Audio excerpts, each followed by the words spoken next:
Hare Krishna, I am Dr. Shilpa Gupta. Today I will be speaking to you about multiple myeloma. एक multiple myeloma एक type का blood cancer होता है. हमें आजकल actually बहुत ज़्यादा केसेस मिलने लगे हैं ब्लड कैंसर मल्टीपल माइलोमा के. बेसिकली ये एक ब्लड कैंसर होता है जो बोन्स में जाता है. तो हमारे पास जो पेशेंट आते हैं वो बहुत कुछ हड्डी के दर्द के साथ, कमर के दर्द के साथ या चलने की दिक्कत, इस सब चीज़ों के साथ आते हैं. उसके अलावा ये जो कैंसर होता है ये किडनीज़ में भी इन्वॉल्वमेंट करता है और खून को कम करता है. बोन मैरो में जब कैंसर इन्वॉल्व हो जाता है तो कैंसर सेल्स बढ़ जाते हैं और जो नॉर्मल सेल्स हैं वो कम हो जाते हैं. उसके साथ साथ इम्यूनिटी भी, यानी कि रोग प्रतिकार शक्ति जो होती है वो भी कम हो जाती है.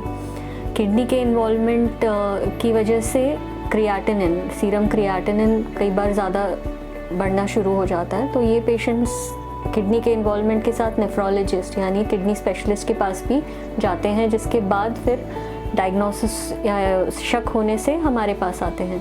बेसिकली कुछ ब्लड टेस्ट होते हैं जिसमें स्पेशलाइज्ड ब्लड टेस्ट होते हैं, जिसे हम लोग बोलते हैं इम्यूनोफिक्सेशन या protein electrophoresis, free light chain assays और कैल्शियम लेवल्स. बहुत सारे अलग अलग टाइप के टेस्ट से हम फिर उसका डायग्नोसिस बनाते हैं.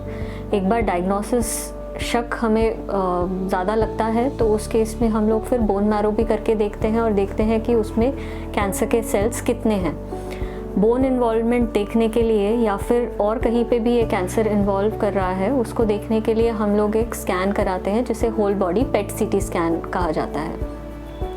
इससे बीमारी का स्टेज, बीमारी की एग्रेसिवनेस, उग्रता पता चलती है.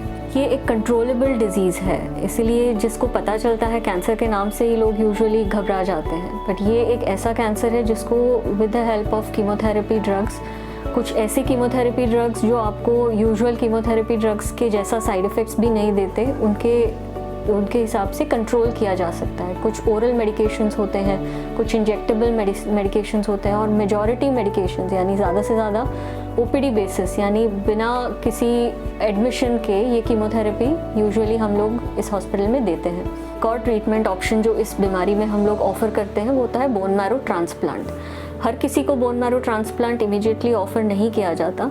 बेसिकली पहले बीमारी को कंट्रोल में किया जाता है, करीबन 16 से 24 हफ्ते, कई बार उससे भी ज़्यादा 4 या 5 हफ्ते और एक्सीड करके कीमोथेरेपी ड्रग्स दिए जाते हैं. हफ्ते के हफ्ते मॉनिटरिंग किया जाता है कि कैसे इम्प्रूवमेंट हो रहा है, हीमोग्लोबिन बढ़ रहा है कि नहीं, जो दर्द था, कमर में दर्द था या फिर हड्डियों में दर्द था वो कम हो रहा है कि नहीं, क्रिएटिनिन जो बढ़ा हुआ था वो कम हो रहा है कि नहीं. उसके हिसाब से हम लोग आगे का ट्रीटमेंट मॉडिफाई करते हैं. आउटकम है इस बीमारी का वो कुछ चीज़ों पे डिपेंड करता है. स्पेशली जब हम बीमारी थोड़ी सी एग्रेसिव है वो हमें कैसे पता चलता है, जब हम बोन मैरो करते हैं उस पर एक स्पेशलाइज्ड टेस्ट होता है जिसे हम लोग साइटोजेनेटिक्स बोलते हैं.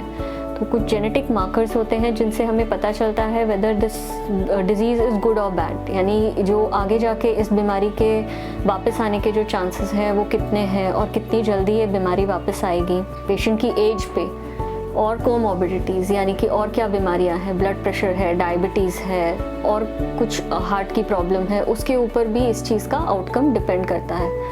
बट ओवरऑल जो उद्देश्य है बताने का कि cancer is not the end, there is still hope.